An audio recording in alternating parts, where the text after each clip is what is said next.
నమస్కారం. ఘంటారావానికి స్వాగతం. ముందుగా ప్రధానాంశాలు.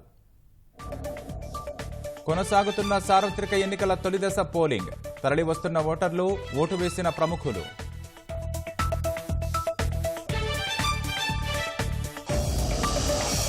నేడు కుప్పంలో చంద్రబాబు తరపున భువనేశ్వరి నామినేషన్.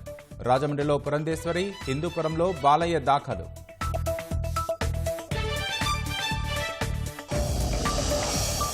సీఎస్ డీజీపీలపై ఫిర్యాదుల వివరణలు ఢిల్లీకి పంపాం. ఈసీ తుది నిర్ణయం కోసం వేచి చూస్తున్నామన్న సీఈఓ మీనా.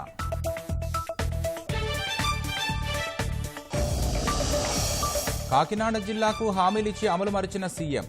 బస్సు యాత్రలో జగన్ ని నిలదీసేందుకు సిద్ధమైన ప్రజలు.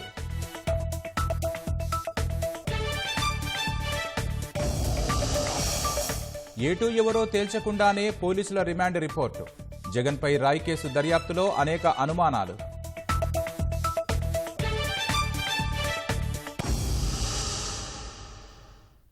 సార్వత్రిక ఎన్నికల్లో భాగంగా తొలిదశ కింద 21 రాష్ట్రాలు, కేంద్రపాలిత ప్రాంతాల్లోని 102 లోక్సభ స్థానాల్లో మొదలైన పోలింగ్ చురుగ్గా కొనసాగుతోంది.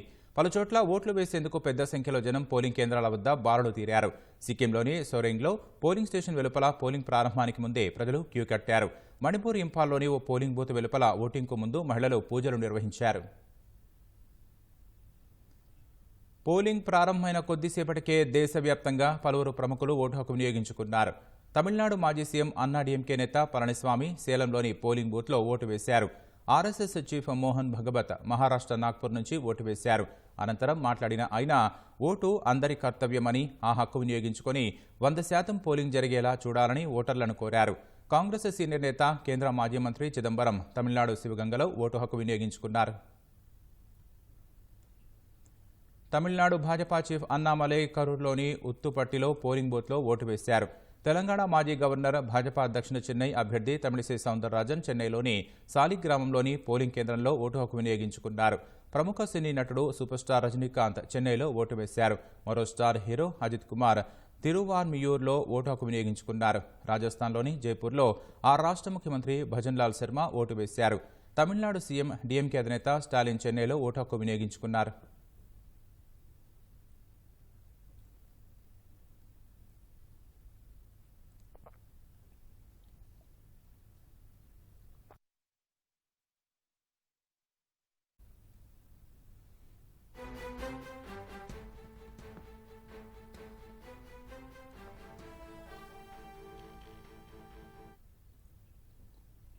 సార్వత్రిక ఎన్నికల్లో భాగంగా ఇవాళ ప్రధాన పార్టీల ముఖ్య నేతలు నామినేషన్లు వేయనున్నారు.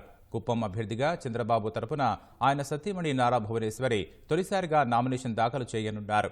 కుప్పం వరదరాజుల స్వామి ఆలయంలో పూజలు నిర్వహించిన అనంతరం మధ్యాహ్నం 1:27 చంద్రబాబు తరపున 2 సెట్ల నామినేషన్లు భువనేశ్వరి దాఖలు చేయనున్నారు. రాజమహేంద్రవరం ఎంపీగా ఎన్డీఏ తరపున భాజపా రాష్ట్ర అధ్యక్షురాలు పురంధేశ్వరి నామినేషన్ వేయనున్నట్లు ఆ పార్టీ కార్యాలయం ప్రకటించింది. హిందూపురం తెదేపా కూటమి ఎమ్మెల్యే అభ్యర్థిగా నందమూరి బాలకృష్ణ నేడు నామినేషన్ దాఖలు చేయనున్నారు. సీనియర్ అధికారులపై అందిన ఫిర్యాదుల మీద కేంద్ర ఎన్నికల సంఘం తీసుకున్న నిర్ణయం కోసం ఎదురుచూస్తున్నామని రాష్ట్ర ఎన్నికల ప్రధానాధికారి ముఖేష్ కుమార్ మీనా తెలిపారు. రాష్ట్ర సచివాలయంలో గురువారం ఆయన విలేకరులతో మాట్లాడారు. ఆంధ్రప్రదేశ్ నుంచి ఎక్కువ ఫిర్యాదులు అందుతున్న నేపథ్యంలో ఈసీఐ రాష్ట్రంపై ప్రత్యేక దృష్టి సారించిందని తెలిపారు. ఎన్నికల ప్రచారంలో అభ్యంతరకర పదజాలం వినియోగించారన్న ఫిర్యాదులపై కొందరు ముఖ్య నాయకులకు నోటీసులు జారీ చేశామన్నారు. వారు మళ్లీ అలాంటి పదాలు వాడితే చర్యలు తీసుకుంటామని స్పష్టం చేశారు. మంత్రులకు ఎన్నికల నియమావళి ఎలా అమలవుతుందో కేబినెట్ హోదా కలిగిన ప్రభుత్వ సలహాదారులకు కూడా అవే నిబంధనలు వర్తిస్తాయని పునరుద్ఘాటించారు. ప్రభుత్వ ఉద్యోగులు సస్పెండ్ అయిన తర్వాత కూడా ఎన్నికల ప్రచారంలో పాల్గొనకూడదని తేల్చి చెప్పారు. ECI ki one party has given complaint or one leader has given complaint that pension vishamlo they could have done through directly house to house chesi undachu tarvata inconvenience valla kontamandi chanipoyaru aa report kuda through the department concerned emundi a detailed explanation వాళ్ళతో అడగడం జరిగింది. ఆ detail explanation కూడా election commission కి పంపించడం జరిగింది. నేను complaint ఇచ్చాను కాబట్టి యాక్షన్ తీసుకోలేదు కాబట్టి ఏం చేయడం లేదు. This is not correct. When it relates to senior officers then ఇంకా జాగ్రత్తగా తీసుకోవాలి. After reaching a conclusion then only they will go forward for action. CM గారి మీద జరిగిన దాడిలో person has been identified and then it has been produced before the court. Investigation నడుస్తుంది, but logical conclusion కి రావాలి కదా. Whether it was a security lapse or not, that decision immediately we cannot take.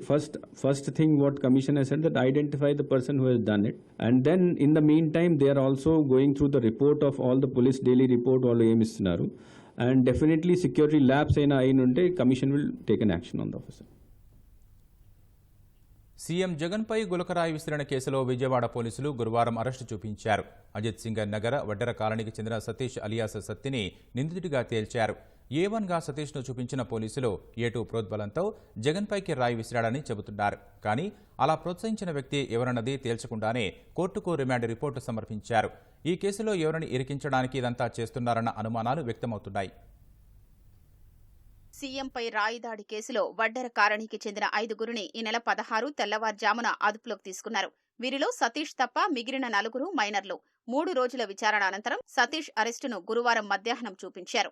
ఘటన జరిగి 6 రోజులైనా అరకొర సమాచారంతోనే report తయారు చేశారు. సీఎంపైకి సతీష్ రాయి విసిరినట్లు పోలీసులు రిమాండ్ రిపోర్టులో పేర్కొన్నారు. ఈ ఘటనకు A2 సూత్రధారి అని చెబుతున్న పోలీసులు ఆ వ్యక్తి పేరును మాత్రం ఇందులో ప్రస్తావించలేదు. ఈ కేసులో అనుమానితుడిగా అదుపులోకి తీసుకున్న తెదేపా నాయకుడు దుర్గారావు ఆచూకీ ఇంతవరకు తెలియరాలేదు. అతన్ని రిమాండ్ రిపోర్టులోనూ నిందితుడిగా చూపించలేదు. 2 రోజులైనా అతని పాత్రపై ఇంకా తేల్చకపోవడం అనుమానాలకు తావిస్తోంది. దుర్గారావు ఆచూకీ కోసం అతని భార్య, పిల్లలు, బంధువులు కాళ్లరిగేలా తిరుగుతున్నారు. దుర్గారావును వదిలిపెడతారా లేక అరెస్టు చూపిస్తారా అనే దానిపై పోలీసులు నోరు విప్పడం లేదు. ఇది అనేక అనుమానాలకు తావిస్తోంది. సీఎం ప్రయాణించిన బస్సుకు ఉన్న సీసీ కెమెరాల ఫుటేజీ, సెల్ టవర్ డంప్ విశ్లేషణ, సీడీఆర్ల ద్వారా సతీష్ను నిందితుడిగా తేల్చామని పోలీసులు అంటున్నారు. రిమాండ్ రిపోర్టులో పలువురు సాక్షుల్ని విచారించాలని, సాంకేతిక ఆధారాల్ని సేకరించాలని పేర్కొన్నారు. 3 రోజుల పాటు సతీష్ను విచారించిన ఆధారాల్ని పూర్తిస్థాయిలో సంపాదించలేదు. కేవలం A2 చెప్పిన మీదటే జగన్పై రాయి విసిరాడని రిమాండ్ రిపోర్టులో పేర్కొన్నారు.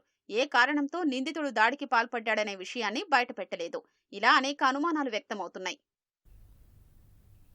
కాకినాడ జిల్లా ప్రజలకు లెక్కకు మిక్కిలి హామీలిచ్చిన జగన్ 5 ఏళ్లుగా వాటిని అమలు చేయలేదు. రైతులకు మేలు చేసే ప్రభుత్వం మాది అని చెప్పుకుంటూనే పొలాలు తడిపే ప్రాజెక్టులను ముందుకు కదలకుండా అడ్డుపడ్డారు. మత్స్యకారులకు మేలు చేస్తామంటూ చేపల రేవు పనులను పక్కన పెట్టారు. ఊళ్లకు ఊళ్లే కడతామంటూ పేదల ఇళ్లపై అంతులేని నిర్లక్ష్యాన్ని ప్రదర్శించారు. జగనన్న కాలనీలను జల కాలనీలుగా మార్చేశారు. 5 ఏళ్లుగా అన్ని విధాలుగా మోసం చేసి ఇప్పుడు బస్సు యాత్ర పేరిట తమ ప్రాంతంలో పర్యటించేందుకు జగన్ ఎలా వస్తున్నారని కాకినాడ జిల్లా జనం ప్రశ్నిస్తున్నారు. కొంప కొల్లేరు చేస్తావా అన్న నానుడి గురించి కాకినాడ జిల్లా ప్రజలకు అప్పట్లో అంతగా తెలిసి రాలేదు. సీఎం జగన్ దాన్ని మార్చేసి కొంప ఏలేరు చేస్తా అన్న కొత్త నానుణ్ణి జిల్లా ప్రజలకు పరిచయం చేశారు. ఏలేరు ప్రాజెక్టు ఆధునికీకరణ పనులను జగన్ పూర్తిగా నిలిపేశారు.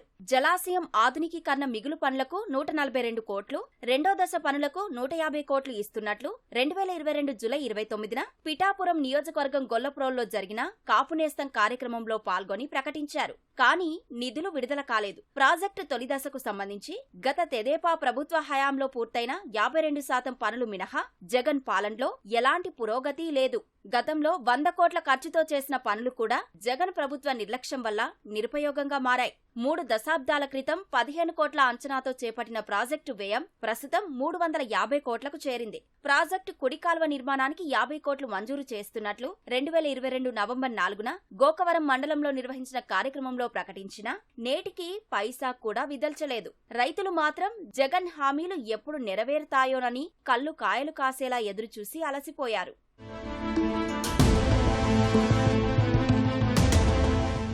జిల్లాలో చేపల రేవు పూర్తయితే 2500 పడవలు నిలిపే ఏర్పాటు ఉండేది. 1,10,000 మెట్రిక్ టన్నుల మత్స్య సంపద, 50,000 మత్స్యకార కుటుంబాలకు ఉపాధి దొరికేది. ఇంత ప్రయోజనం కలిగించే ఉప్పాడలో 422 కోట్లతో చేపట్టిన ఫిషింగ్ హార్బర్ నిర్మాణం పూర్తి చేయలేదు. గతేడాది మార్చి నాటికే నిర్మాణం పూర్తి కావాల్సి ఉన్నా అవసరమైన నిధులు ఇవ్వలేదు. నిర్మాణ సంస్థకు 36 ఎకరాలకు గాను 28 ఎకరాలను మాత్రమే అప్పగించారు. 2020 నవంబర్లో వర్చువల్ గా శంకుస్థాపన చేసిన ప్రాజెక్టును నిర్దేశిత వ్యవధిలో పూర్తి చేయలేకపోయారు. మత్స్యకారుల ఆశలపై జగన్ నీళ్లు చల్లారు. ఆల్వారికి ఎడుతున్నాడు కానీ ఏమి తినంగా కట్టాడు. నారదన చేపలు తెచ్చుకోనాక లేదు, కొన్న సరికల్లా పాడు. ఇక్కడ గిన్నెలో ఉంటున్నాం, వాళ్ళకి ఎండ మాకెండ ఏటండి. ఇది ఆల్వారికి శుభ్రంగా గట్టిపోతే సముద్రం మీదకి వెళ్తున్నాయి, మోట్లు తిరగబడిపోతున్నాయి, ఆడవాళ్ళకి వచ్చే బహిష్కారం లేదు. ఈ జగన్ వచ్చాడు మమ్మల్ని నాశనం చేసేసాడు. ఏ బన్నాకారం చేయట్లేదండి, ఈ బోట్లు తిరగబడిపోతున్నాయి, ఒక్కడు కూడా రూపాయి రావట్లేదు. ఇంకా మొగుడోళ్ళు లేకుండా గంపలట్టుకో తిరుగుతున్నాం. ఆరబార కట్టాడు కానీ సగం మధ్యలో వదిలేసాడండి. ఈ మధ్యలో వదిలేయడం వల్ల బోట్లు తిరగబడిపోయి మనుషులు చెల్లిపోతున్నారండి. ఏమీ లేదు, మా చేపలు పెట్టుకోవడం కూడా ఏది లేదండి. ఆ దొంగలు కూడా అట్టిపోతున్నారండి. ఆ చేపలు మా పరిస్థితులు ఎలా ఉన్నాయండి. ఇక్కడ గాల్లో దీపాల్లా ఉన్నాం, ఎండకేయడం వర్షం తాడడం. ఏం చెట్టియండి, ఏం మొహం చెట్టియండి. అది సగం మధ్యలో కట్టేసాడు తరబంలాగా. ఆ గదిలు కట్టుకుంటున్నాడు, ముందు జట్టే కట్టట్లే గదిలు కట్టుకుంటున్నాడు. ఆ గదిలు కట్టుకుంటే ఏమోపోయింది. ఇప్పుడు హార్బర్ వచ్చింది కదా, ఈ హార్బర్ తొందరగా అయిపోతే మాకు జీవనోపాధి బాగుంటుందని మేము అనుకుంటే ఈ రోజుకి కూడా 4 నెలలు ఓపెన్ చేద్దాం, 3 నెలలు ఓపెన్ చేద్దాం అన్నారు. ఇంకో మళ్ళీ అది కూడా నమ్మకం లేదండి. అసలు పనులు కూడా చిన్న స్పీడ్గా అవుతులేదండి, ఆపేశారండి మొత్తానికి. మేము ఒకళ్ళు మత్స్యకారు పెద్దలుగా వచ్చి అడిగితే అసలు మాకు సమాధానం చెప్పేవాళ్ళు లేరండి. గత ప్రభుత్వం ద్వితీయ శ్రేణి నగరాల్లో ఐటీ అభివృద్ధిని ప్రోత్సహించడంతో కాకినాడ జిల్లాలో ఐటీకి అడుగులు పడ్డాయి. జగన్ వచ్చాక ఒక్క కొత్త ఐటీ సంస్థ కూడా కాకినాడ ముఖం చూడలేదు. అప్పట్లో వచ్చిన కంపెనీలు కూడా తరలిపోయాయి. సర్పవరంలో ఐటీ కారిడార్ ఏర్పాటు అభివృద్ధి ప్రతిపాదనను జగన్ పక్కన పెట్టారు. మౌలిక సదుపాయాలు సరిగా లేక సైంట్ కంపెనీని కూడా నేడో రేపో తరలించే ప్రతిపాదన ఉందని తెలుస్తోంది. అదొక్కటి వెళ్లిపోతే జిల్లాలో ఇక ఐటీ జాడా లేకుండా పోతుంది. రాష్ట్ర వ్యాప్తంగా పేదల ఇళ్ల పథకానికి అప్పట్లో కొత్తపల్లి మండలం కొమరగిరిలోనే శంకుస్థాపన చేశారు. ఇల్లు కాదు ఊళ్లే కడతామంటే ప్రజలు అమాయకంగా నమ్మారు. అధికారంలో ఉండి హామీలు గుప్పిస్తుంటే కలల ప్రపంచంలో విహరించారు. కాలనీలకు అనుసంధానంగా జనతా బజార్లు, క్లినిక్లు, పాఠశాల, పార్కులు ఇలా అన్నీ వచ్చేస్తాయంటే సంబరపడ్డారు. అయితే జగనన్న కాలనీల్లో చిన్న చినుకు పడితే చాలు ముంపునకు గురవుతున్నాయి. పేదల గూడు ఆశలపై నీళ్లు చల్లిన జగన్ మీరు కట్టే ఊళ్లు ఇవేనా అని ఇప్పుడు జనం ముక్కున వేలేసుకుంటున్నారు. కాండ్రకోట వద్ద డ్రాప్ కమ్ బెడ్ రెగ్యులేటర్ పునర్నిర్మాణానికి 6 కోట్లతో పనులు చేపడతామని జగన్ హామీ ఇచ్చారు. నిధుల కోసం అధికారులు తిరిగి వేసారి దసరాని పక్కన పడేశారు. పెద్దాపురం మండలంలోని కాండ్రకోట తూర్పుపాకలకు వెళ్లే మార్గంలో శిథిలమైన హైలెవెల్ బ్రిడ్జ్ నిర్మాణానికి 4 కోట్లు ఇస్తే రైతులు పడుతున్న బాధలు తప్పేవి. వంతెన కడితే వ్యవసాయ పనులకు వెళ్లడానికి 8 కిలోమీటర్ల దూరం తగ్గుతుందని ఆశపడిన రైతులకు ఎదురుచూపులే మిగిలాయి. మాకు ఈ బ్రిడ్జి పోయి 4 సంవత్సరాలు అయిందండి. ఇవాళ కూడా ఈ బ్రిడ్జి ఓపెన్ చేసి ఎవరు లేరండి. వరద వస్తే మాకు మళ్ళీ అలాగా 8 కిలోమీటర్లు మళ్ళీ చేలో తిరిగి రావాలండి. మేము తూర్పాకల నుంచి ఏమండి దీని గురించి పట్టించుకున్న నాయకులు లేడండి. తెలుగుదేశం వాళ్ళు వచ్చి కట్టెత్తలేదండి, వాళ్ళని వీళ్ళు కడతలేదండి. రైతులకి ఇది మొత్తం కాట్రాపల్లి, కాండ్రకోట, కట్టమూరికి ఇదే ప్రధాన రహదారి అండి. ఇది ఎవరు కూడా పట్టించుకోలేదండి. దీనివల్ల రైతులు చాలా ఇబ్బంది పడుతున్నారండి. ధాన్యం కూడా తూర్పు బెంచ్ కానీ కట్మూరు మెచ్చి కానీ తీసుకురావాల్సి వస్తుందండి. ప్రభుత్వం పట్టించుకోలేదండి. ఎంపీ వంగ గీత గారు వచ్చారండి, ఇక్కడ దొరబాబు గారు వచ్చారండి. వీళ్ళ వల్ల ఏం అవ్వలేదండి.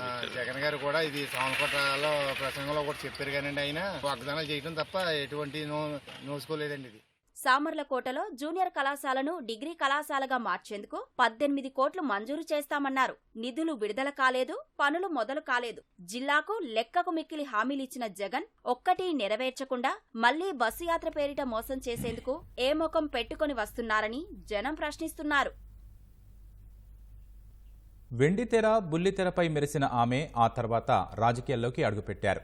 2 సార్లు ప్రజాప్రతినిధిగా పనిచేసే అవకాశం వచ్చినా వెనుకబడిన నియోజకవర్గాన్ని ఆశించిన స్థాయిలో అభివృద్ధి చేయలేదనే విమర్శను మూటగట్టుకున్నారు. 2019లో వైకాపా అధికారంలోకి రావడంతో ఆమె దశ తిరిగింది.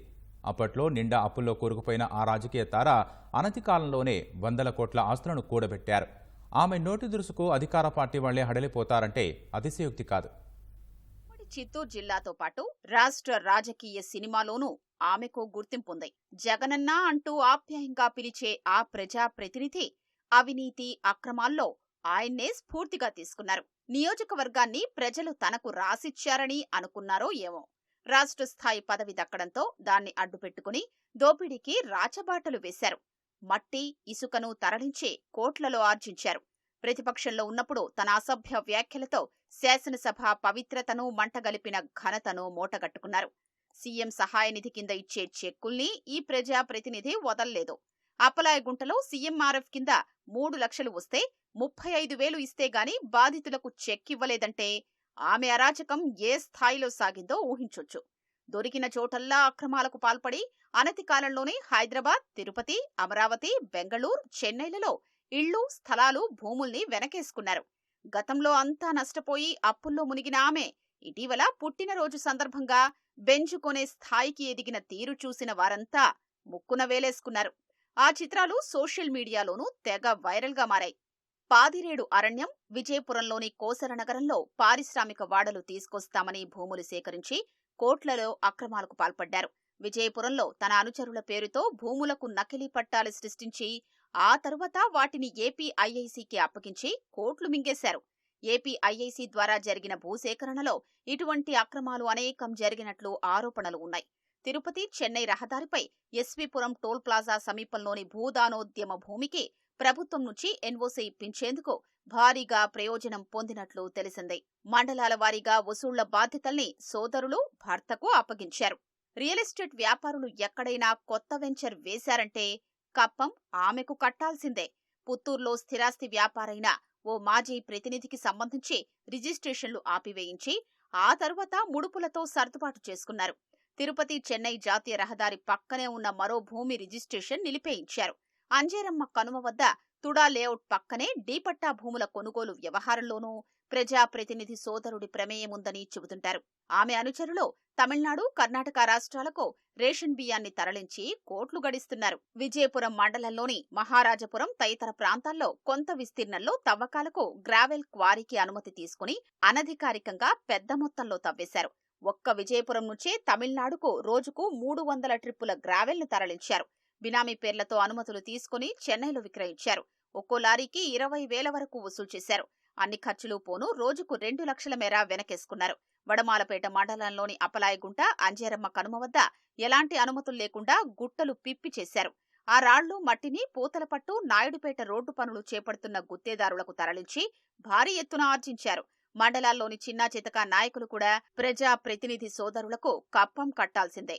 కంకర, గ్రానైట్ క్వారీల యజమానుల నుంచి నెలవారీ మామూళ్లు వసూలు చేయడంతో పాటు అధికారుల బదిలీలోనూ చేతివాటం ప్రదర్శించి కోట్లు వెనకేసుకున్నారు. నగరం నుంచి విజయపురం మండలంలోని కేవీ శ్రీరామపురం వరకు కుశస్థలి నదీ పరివాహక ప్రాంతంలో ఇసుకను అక్రమంగా తవ్వేసి తమిళనాడుకు తరలించారు. అలా ఒక్కో లారీ ఇసుకకు 20,000 నుంచి 30,000 వరకు వసూలు చేసి భారీగా లబ్ధి పొందారు. విద్యుత్ సబ్స్టేషన్లలో షిఫ్ట్ ఆపరేటర్ ఒక్కో పోస్టును 10 లక్షల నుంచి 15 లక్షలకు అమ్ముకున్నారు. ఆఖరికి అంగన్వాడీ సూపర్వైజర్లు, అంగన్వాడీ కార్యకర్తల నియామకంలోనూ ఆమె చేతివాటం ప్రదర్శించారు. పుత్తూరు మున్సిపల్ చైర్పర్సన్ గా అవకాశమిస్తామని చెప్పి ఏకంగా 53 లక్షలు వసూలు చేశారు. తనను మోసం చేశారని ఆ మహిళ మీడియాకు వెల్లడించడంతో 13 లక్షలు తిరిగిచ్చారు. మిగిలిన సొమ్ము ఇవ్వకపోగా పోలీసులతో బాధితురాల్ని బెదిరించడం గమనార్హం. ఈ ప్రజాప్రతినిధి తన పేరుతో ఓ ట్రస్టును ఏర్పాటు చేశారు. ఆమె చేపట్టే సేవా కార్యక్రమాలేంటో ఎవ్వరికీ తెలియదు. ఆ ట్రస్టుకు రిజిస్ట్రేషన్ ఉందో లేదో కూడా అంతు చిక్కని రహస్యమే. రాష్ట్ర స్థాయి ముఖ్య పదవిలో నియమితులయ్యాక విశాఖపట్నంలోనే భారీ ఎత్తున ఆస్తులు కూడబెట్టారు. పుత్తూరు సమ్మర్ స్టోరేజ్ ట్యాంకు కట్ట కుంగిపోవడంతో తాత్కాలికంగా పనులు చేపట్టారని అప్పటి కలెక్టర్ ఆదేశించారు. మున్సిపల్ సాధారణ నిధులో 42 లక్షలు ఖర్చు చేశారు. చేసిన పనుల విలువ 5 లక్షలు కూడా లేదని, తాను బిల్లు చెయ్యలేనని డిఈ ససేమిరా అన్నారు. ఆయన్ను బదిలీ చేయించిన ఆమె తరువాత వచ్చిన అధికారితో బిల్లులు చేయించుకున్నారు. తన మాట వినకపోతే తహసీల్దార్లను తప్పించేందుకు వెనకాడరు. రైతులను సీఎం జగన్ దగా చేశారని తెలుగు రైతు రాష్ట్ర అధ్యక్షుడు మర్రెడ్డి శ్రీనివాసరెడ్డి ధ్వజమెత్తారు. రాష్ట్రంలో రైతులు అప్పులోబిలో చిక్కుకున్నారని సర్వేలు తేల్చాయన్నారు. ధాన్యం సేకరణ, రైతు భరోసా కేంద్రాలతో వైకాపా నేతలు రైతులు ప్రభుత్వ సొమ్ముని కొల్లగొట్టారని ఆగ్రహం వ్యక్తం చేశారు. పెట్టుబడి రాక ప్రభుత్వం ఆదుకోక ఏటా 1000 మందికి పైగా రైతులు ఆత్మహత్యలు చేసుకున్నారని ఆవేదన వ్యక్తం చేశారు. రాష్ట్రంలో రైతాంగం నేటికి 93-94% మంది అప్పుల సుడిగుండంలో ఉన్నారు. భారతదేశం సగటు మనిషి పైన ఉన్నటువంటి అప్పు 75,000గా ఉంటే ఆంధ్ర రాష్ట్రంలో రైతు కుటుంబంలో అది 2,54,000 రూపాయలుగా ఈరోజు అప్పు నమోదు కాబడింది.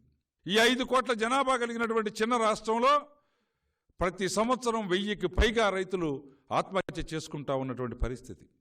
ఈ 5 రబీ, ఖరీఫ్ కాలాల్లో ధాన్యం సేకరణ పేరుతోటి రైతాంగాన్ని నట్టేట ముంచినటువంటి పరిస్థితి, నయ వంచన చేసినటువంటి పరిస్థితి. ధాన్యం సేకరణలో రైతుల దగ్గర నుంచి మోసం చేసి ప్రభుత్వ ఖజానాకి చిల్లు పెట్టినటువంటి ఘనత వైసీపీ ప్రభుత్వాన్ని. నేటి రాజ్యసభ సభ్యుడిగా ఉన్నటువంటి పిల్లి సుభాష్ చంద్రబోస్ గారు చెప్పారు, ప్రతి క్వింటాల్ ధాన్యంలో 225 రూపాయలు దోపిడీకి గురవుతా ఉంది ఈ రాష్ట్రంలో ఈ సివిల్ సప్లైస్ ధాన్యం సేకరణలో అని చెప్పేసని ఆ పార్టీ నాయకుడు చెప్పినటువంటి పరిస్థితి. వైసీపీ నాయకులు దళారుల రూపంలో మిల్లర్లను లోబర్చుకొని ప్రభుత్వ అధికారులను బెదిరించి ఇష్టానుసారంగా రైతులను దోపిడీ చేసినటువంటి చరిత్ర ఈ రాష్ట్రంలో ఉంది. ఉష్ణపక్షిలాగా తల ఇసుకలో దూర్చి ఏమీ చూడట్లేదు, దానికేమీ కనపడక ఎక్కడా ఏమీ చూడట్లేదు అనేటువంటి భావనకు వచ్చినట్టుగా జగన్మోహన్ రెడ్డి గారు సిగ్గులేని ప్రోగ్రెస్ కార్డు ఇస్తానని చెప్తా ఉన్నాడు. స్కిల్ కేసులో తెలుగుదేశం రాష్ట్ర అధ్యక్షుడు అచ్చెన్నాయుడుపై తొందరపాటు చర్యలు తీసుకోవద్దని సిఐడిని ఆదేశిస్తూ గతంలో ఇచ్చిన మధ్యంతర ఉత్తర్వులను హైకోర్టు పొడిగించింది. విచారణను మే 8కి వాయిదా వేసింది. హైకోర్టు న్యాయమూర్తి జస్టిస్ టి మల్లికార్జునరావు ఈ మేరకు ఉత్తర్వులిచ్చారు. అంతకుముందు జరిగిన విచారణలో సిఐడి తరఫున ప్రత్యేక పీపీ వివేకానంద వాదనలు వినిపిస్తూ అదనపు దస్త్రాలను కోర్టు ముందు ఉంచేందుకు 2 వారాల సమయం కావాలని కోరారు. అందుకు న్యాయమూర్తి అంగీకరించారు. నైపుణ్యాభివృద్ధి సంస్థకు చెందిన నిధుల దుర్వినియోగం ఆరోపణలతో సిఐడి 2021 డిసెంబర్ 9న నమోదు చేసిన కేసులో ముందస్తు బెయిలు మంజూరు చేయాలని కోరుతూ అచ్చెన్నాయుడు హైకోర్టులో పిటిషన్ దాఖలు చేశారు. వివేకా హత్య కేసు అంశంపై ఈ నెల 30 తేదీ వరకు ఎవరూ మాట్లాడవద్దని కడప కోర్టు మధ్యంతర ఉత్తర్వులు ఇచ్చింది. వైకాపా కడప పార్లమెంటు అధ్యక్షుడు సురేష్ బాబు కోర్టులో వేసిన పిటిషన్ను విచారించిన న్యాయమూర్తి ఈ మేరకు ఉత్తర్వులు ఇచ్చారు. ఎన్నికల సందర్భంగా వివేకా హత్య కేసుపై పలువురు రాజకీయ నాయకులు ప్రచారంలో మాట్లాడుతున్నారని సురేష్ బాబు పేర్కొన్నారు. ప్రధానంగా షర్మిల, సునీత, చంద్రబాబు, పవన్ కళ్యాణ్, లోకేష్, బీటెక్ రవి తరచూ మాట్లాడుతున్నారని పిటిషన్ వేయగా వారందరూ ఈ నెల 30వ తేదీ వరకు వివేకా అంశాన్ని ప్రస్తావించవద్దని న్యాయమూర్తి మధ్యంతర ఉత్తర్వులు ఇచ్చారు. ఎన్నికల్లో ప్రయోజనం పొందేందుకు వివేకానంద హత్య కేసులో తన పాత్రపై పలువురు వ్యాఖ్యలు చేస్తున్నారని, అంతకుడిగా చిత్రీకరిస్తున్నారని, వాటిని ప్రసారం చేస్తున్న టీవీ ఛానళ్లను నియంత్రించాలని కోరుతూ అప్రూవర్ దస్తగిరి దాఖలు చేసిన వ్యాజ్యంపై హైకోర్టు విచారణ జరిపింది. దస్తగిరి తమకు సమర్పించిన వినతిపై తీసుకున్న చర్యల వివరాలను కోర్టు ముందు ఉంచేందుకు సమయం కావాలని కేంద్ర ఎన్నికల సంఘం తరపు సీనియర్ న్యాయవాది అవినాష్ దేశాయ్ కోరారు. అందుకు అంగీకరించిన న్యాయమూర్తి జస్టిస్ బి కృష్ణమోహన్ విచారణను ఈ నెల 23కు వాయిదా వేశారు. రానున్న ఎన్నికల్లో పిటిషనర్ పోటీ చేస్తున్నారని పిటిషనర్ న్యాయవాది అన్నారు. ప్రతిష్టకు భంగం కలిగేలా రాజకీయ నేతలు వ్యాఖ్యలు చేస్తున్నారన్నారు. అలాంటి వ్యాఖ్యలు చేయకుండా వారిని నిలవరించాలని, వాటిని ప్రసారం చేయకుండా టీవీ ఛానళ్లను నియంత్రిస్తూ మధ్యంతర ఉత్తర్వులు ఇవ్వాలని కోరారు. ఈ వ్యవహారంపై ఎన్నికల సంఘానికి వినతి ఇచ్చామన్నారు. ఈ దిశలో ఎలాంటి మధ్యంతర ఉత్తర్వులు ఇవ్వలేమని న్యాయమూర్తి తెలిపారు. ఈసీ వివరాలు సమర్పించాక తగిన ఉత్తర్వులు ఇస్తామన్నారు.